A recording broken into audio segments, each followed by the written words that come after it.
Yet another vacant home in East Rockingham went up in flames on early Wednesday morning. Crews from the East Rockingham Fire Department pulled out of the station around 3:15 a.m. after being dispatched to a house fire on School Street.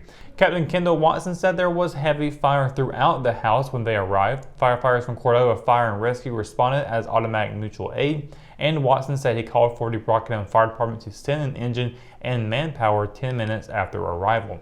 Crews were on the scene until after 10 a.m. according to Watson.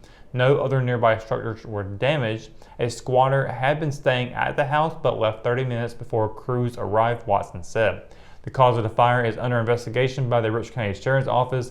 This is the third time the department has responded to a fire at that house.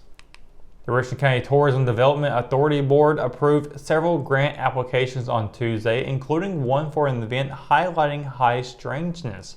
Encounter Quest, a conference for Bigfoot and UFO enthusiasts, will receive a $5,000 reimbursement. Kim Ristow, one of the organizers, said they chose Richmond County because of its central location and proximity to the Uwharrie National Forest, where there have been multiple reported sightings. Montgomery County boasts at least 15 reported experiences, including to the Bigfoot Field Research Organization. The team from the Animal Planet reality show Finding Bigfoot shot an episode in Montgomery County, following up on a vehicle by researcher Michael Green. There is also a report of a track being found and knocks being heard off of Grassy Island Road near Ellerby.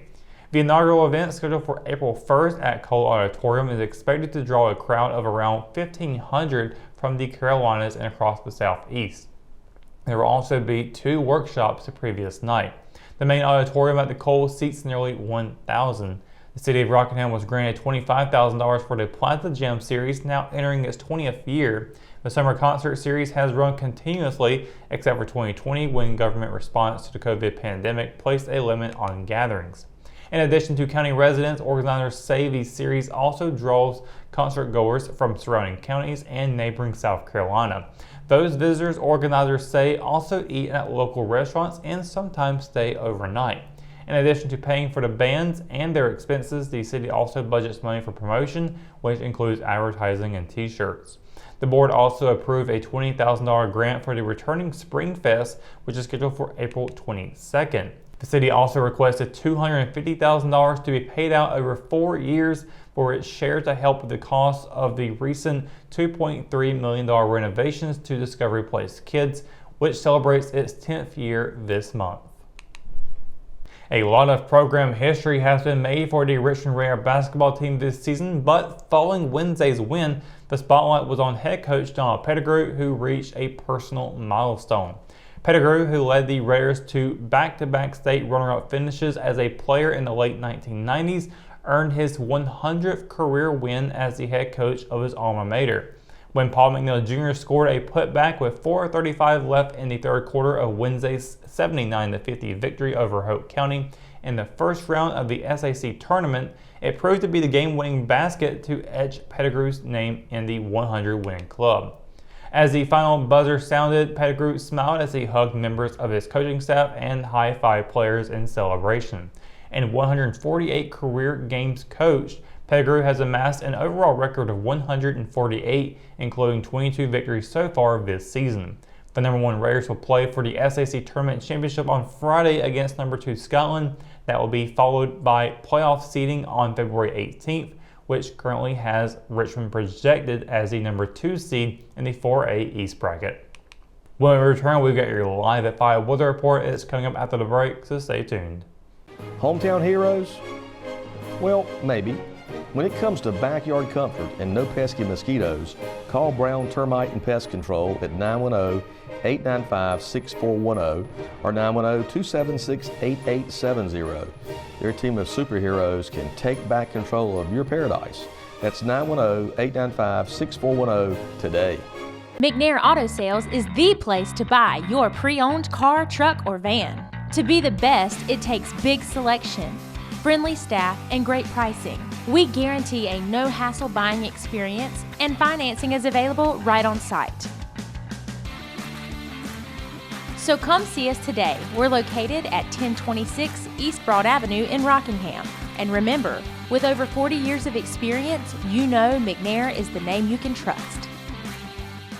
At Richmond County Hospice, we strive to provide high-quality care to our patients and their families. Whether it's the incredible hospitality at the Haven House or from the comfort of your own home, you can count on Hospice to be there for you. We also offer monthly grief support groups, and our chaplain will be there to hold your hand in prayer. Through our amazing staff and our volunteers, Hospice has made difficult times easier for our community. Call the number on your screen if you feel that you or your loved one may benefit from our services. Richmond County Hospice. Peace, comfort, dignity. And welcome to your Live 5 Weather Report. I hope your Thursday is going well today. Another nice day here in the Sand Hills.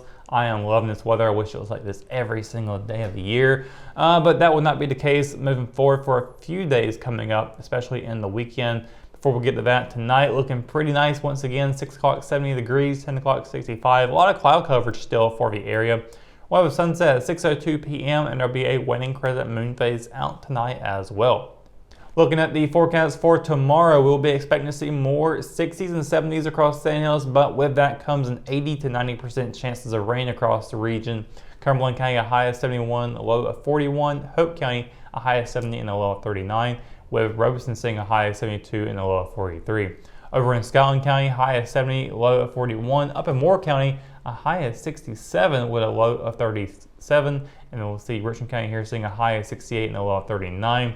Marlboro County getting back into the 70s, high of 70, low of 41. And Anson County dropping back below 70 with a high of 68 and a low of 39. Now taking a look at the 7-day forecast. Friday, the only chance of rain up on the board here. We'll be seeing an 80% chance tomorrow with a high of 68 and a low of 39. As we get into Saturday, things start to cool back off pretty quickly. A high of 55, low of 30. And then Sunday warms up just a little bit. At least it will be above freezing temperatures for that low. High of 60, low of 34 with cloudy skies. Monday looking to be partly cloudy with a high of 66 and a low of 46, followed up by Tuesday and Wednesday with cloudy skies. Tuesday a high of 65 and a low of 42, and Wednesday at a high of 76 and a low of 57. And I believe Thursday is looking to be our first day of the year so far with an 80-degree temperature projected for the board here. High of 80, low of 60 with partly cloudy skies for coming up on Thursday. Looking to be pretty nice. At least for me, I prefer 80s all year round, but 70s have been pretty nice as well too. So I'm happy. Spring is right around the corner. Can't wait for it. I'm ready to get done with this weather, this winter cold weather, I should say.